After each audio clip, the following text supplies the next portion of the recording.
Welcome back to Football Daily. It's lovely to have you. It's also lovely to have Dave from Squawka, Squawka Dave, and Adam, the voice of the channel. True. The voice of reason in some ways. Yeah. We're talking about the weekend's action, the 5 things we learned, and one of the first things we learned was about Manchester United and the difference between them playing a quality team and QPR. I don't think it's that. I think it's that they've actually become a better side this season. Last season in the Premier League, I think under Moyes they were ranked 7th for average possession. Okay. This season they're at the top of the league. Really? They're joint with Arsenal, 57%, best pass completion in the Premier League. So I think it's the change of style that we're all looking for as United fans, as football fans in a way, to see Man United re-emerge again. Yesterday the performance was brilliant. He tweaked the formation, 4 at the back. I think that helped massively. I think they looked very uncomfortable playing the 5 or the 3 at the back, and with the 4 they all know what they're doing. They know their roles. You know, Rojo came in at left back, looked really good. Yeah.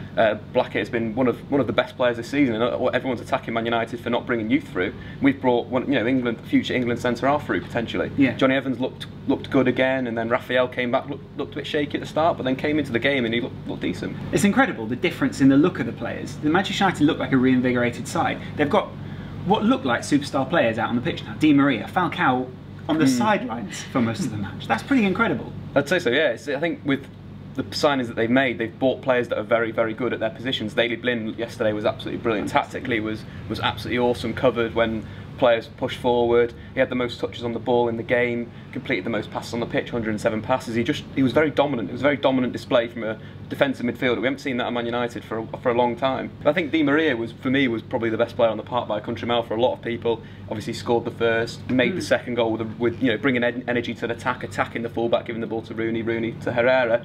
Obviously the third goal, he won the ball back, was involved in the move, then obviously assisted the 4th. So he was a key player for Man United yesterday, and it's just exciting to see someone like that again, someone that's going to take someone on. Cross the ball. He crossed the ball quite a lot yesterday, from deep, from byline. It was a lot of variation compared to the Man United of last season against Fulham. 81 crosses. That was all from the same sort of areas, in poor areas to cross the ball. But the actual question here, Adam, is they've done that against QPR. Can they do that against other sides and dominate the game in the same way? I think that's the question, isn't it? They've got a few tough games coming up next month. I think Chelsea, Arsenal, those sort of teams. But it's encouraging for them. I mean, they looked amazing going forward, but at times defensively a little bit shaky. Other teams will expose that as a weakness. But yeah, the thing is, they look so strong. I think the point was made a few weeks ago how you looked at that team sheet and it didn't look intimidating, it didn't look imposing. And now when you looked at the bench yesterday, like you're saying, there was Fletcher on the bench, Valencia, Januzaj, and of course Falcao. Yeah. So I think they've got a very strong looking squad all of a sudden after they bought all these players. Yeah. It's a start. I think it's a building block. Yeah. We're in a relegation battle this weekend, and we won that game. It was a 6-pointer. We won that. We've got to go to Leicester, beat Leicester, and then we can look at the top of the league then potentially. Top half. Yeah, the top half. Yeah, it's positive. Season. Moving on, Chelsea now. The Blues of London. Yeah. They did quite well. 4-2. Obviously, the main guy was Diego Costa in there, but Fabregas also getting a lot of assists this season. So that team is. They've done some adjustments, brought in players who fit relatively the same positions and really improved. Yeah, I mean, we've said it before that Costa was sort of the missing piece last season. Mourinho said that as well. Last season, I think, was it Torres, Barr and Eto'o managed 19 goals between them all season in the league. Costa's already got 7. He's hit the ground running. And what I'd say is encouraging about this is, even when Costa came off and Loic Remy came on, he scored with like his first touch. So again, that shows the depth they've got compared to last season in those attacking positions. Whereas Man United, they are blending those new players, although they look good yesterday. Their defence a bit shaky. Arsenal still haven't hit top gear. City as well. Chelsea have completely hit the ground running. They're firing on all cylinders. They're already top of the table by a few points. So I think it's looking ominous, is what I'd say. You're saying before, Fabregas is first player ever to get 6 assists in consecutive games, which is a brilliant stat, brilliant player. I think that's what Chelsea missed last season as well, a bit more of a controller. Juan Mata sort of got chucked out to Man United. I think they needed to bring someone in that likes the ball, likes to distribute the ball. Of course, Arsenal, they didn't turn Fabregas down, but they passed on that option in a sense. He would have obviously preferred to go back to Arsenal, but they passed up on that because they have Özil. Or do they? Or do they? He was barely there, wasn't he, on Saturday? I think it's a strange situation. I think a lot of Arsenal fans now are sort of turning on him almost because he seems a bit anonymous in big games, and he hasn't quite lived up to the expectations as soon as he is their record signing. But to be fair to him, he's played out of position, and by Wenger at the moment he was sort of wired in this midfield 4, Yeah. and a lot of Arsenal fans want to see him playing that number 10 position. I don't think he's going to get that opportunity because Wenger's playing this 4-1-4-1 this season. So I think it's difficult for him because he's out wide. He can't really influence the game in the way he'd like. But at the same time, do you think if Wenger moved him into the centre midfield, would he improve? I don't know. I think with Ozil, for me, his assists have dried up. He got 7 before Christmas last year, and he's got 2 since. Yeah. So it's playing out wide. You know, he played out wide for Germany at the World Cup. And looked good. He looked good. Yeah, he looked positive. The thing with Saturday's game, I was actually at the Emirates, and the problem, they switched Sanchez and Özil over after about 20 minutes. They were dominant in the first 20 minutes, Arsenal. They switched it over, and then they lost a lot of their width on their right. It just looked like Özil was trying to drift in, you know, and then Wilshire's space was getting all sort of congested and that sort of thing. And it's one of those things where Ozil's got to play 10 for Arsenal.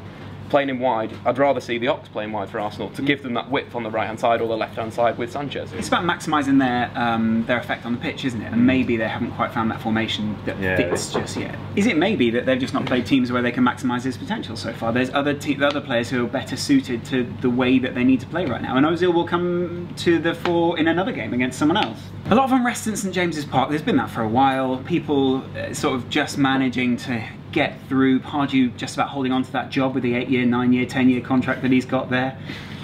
It's going to be hard to. That's the problem, is they've tied themselves down to Alan Pardew, and it's hard to sack him now because they're going to have to pay him so much money. Financially, it doesn't make any sense to them. It's a bit of a nightmare for Newcastle in that sense. It is. You'd expect Mike Ashley, being a businessman himself, that he wouldn't be putting himself into these situations where now he's stuck with a manager for so long. But I think the problem with Newcastle is that they've been changing their squad. The sort of identity of the squad has changed so much. Now again, they've gone down this French line of signing Riviere, signing Cabella, that are very, very talented players. But it's whether they're good enough for the Premier League, maybe. They can do it in Ligue 1, but can they do it in the Premier League? So far, it's not looked like they can. Like by getting absolutely thrashed at the weekend, there was more unrest.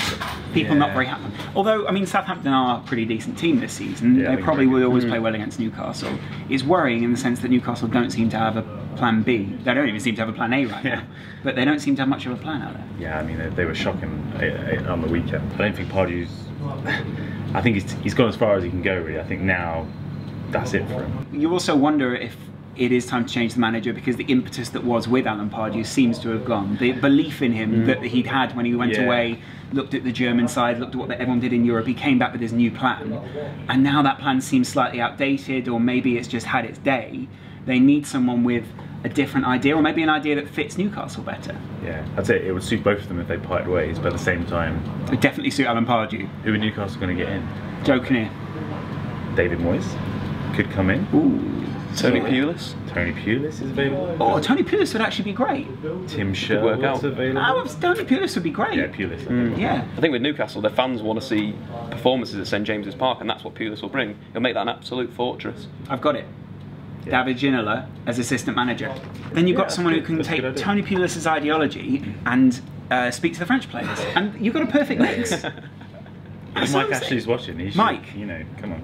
Mike, 5%. Let's move to the continent. Not literally.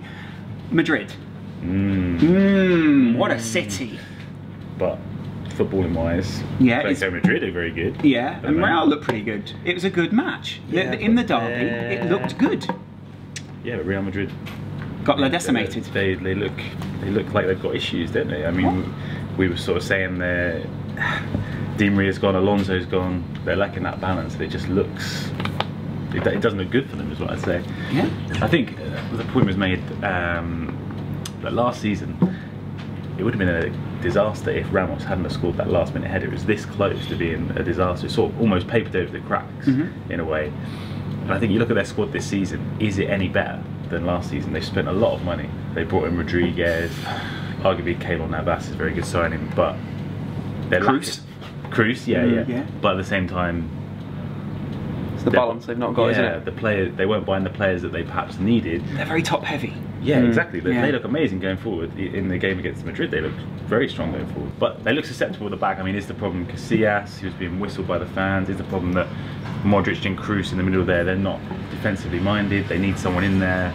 But again, who is there? You've got Iliramendi, maybe he could do a job there. But Khedira, again, his instincts more attack. Now he's injured at the moment.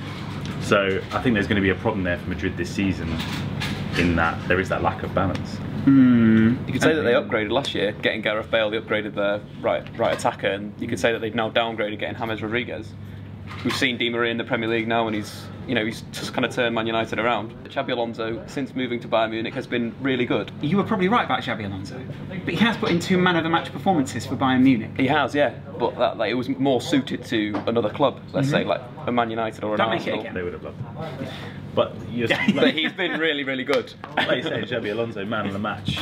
Once. Angel Di Maria, man of the match. Yeah. So it shows the fallacy of Real Madrid's transfer policy. Yeah, I think the thing is they had, if after La Decima, they had a really, really good team that was balanced. Yeah, and then they've bought loads of players and now the team's unbalanced.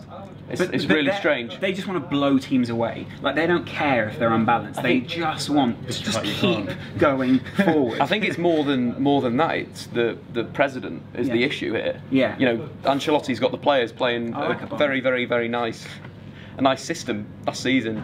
Lovely to watch with Di Maria linking in with the 3 forwards, and now they don't have that link, and they don't have the defensive cover in front of the back 4. Yeah. So they've just chopped out 2 of the key components of their system, and now they do look very, very open to counter-attacks, to set pieces. They'll blow away teams that are not, the majority of teams in that league probably. When you come up against the top teams and Atletico Madrid, who are so combative, that's in midfield, that's where they're going to lose the games.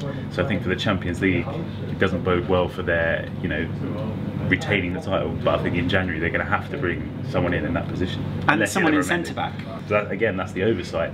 A team of their size who just won their 10th European Cup, their transfer policy isn't as, joined up as it should be. One of my favourite things you've ever said is defence is the best form of defence, and that is always true. It is true. I think. Yeah. The voice of reason. Yeah. Just saying obvious things. Thank you very much for watching Football Daily Weekly. We want to know what you learned from the weekend in the comments below. Until next time, that's football.